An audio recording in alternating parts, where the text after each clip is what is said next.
اب اپنے بچوں کا صحت آپ لوگوں کی اپنے ہاتھ میں ہے۔ فیڈر جب بھی یوز کرنا ہے تو ڈھکن والا یوز کرو، اور فیڈر خریدنے کے وقت کوالٹی والا فیڈر لینا چاہیے جس کے ساتھ ڈھکن ہو، ادروائز کھلا ڈھکن والا فیڈر نہیں خریدنا چاہیے۔ اس کے علاوہ مکھیوں کی جگہ مچھر بھی اپنا کردار ادا کر سکتا ہے، جیسے کہ اس ویڈیو میں دکھایا گیا ہے۔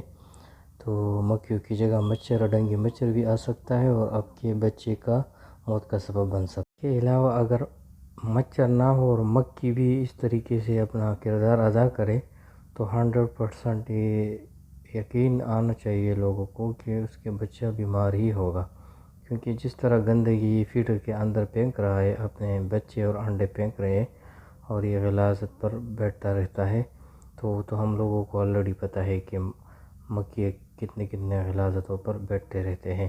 تو اس لیے اپنے بچوں کا صحت آپ لوگوں کے اپنے ہاتھ میں ہے۔ اگر مختلف قسم کی بیماریوں سے بچنا چاہتے ہو اپنے بچوں کو، تو اپنے بچوں کی صحت کا خیال رکھیں اور یہ چھوٹی چھوٹی چیزیں اگنور نہیں کرنا چاہیے۔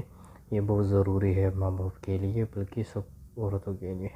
جزاکم اللہ، اللہ پاک آپ لوگوں کو خیر عطا فرمائے، اور ہم لوگوں کی چینل کو سبسکرائب کرے تاکہ آپ لوگوں کو نئے ویڈیو کی نوٹیفیکیشن ٹائم پر ملتا ہے اور ہم لوگوں کو حوصلہ افزائی بھی ہوتے جائے گا۔ ویڈیو دیکھنے کا اور ہمارے channel life is matter KPK کو سبسکرائب کرنے کا بہت بہت شکریہ۔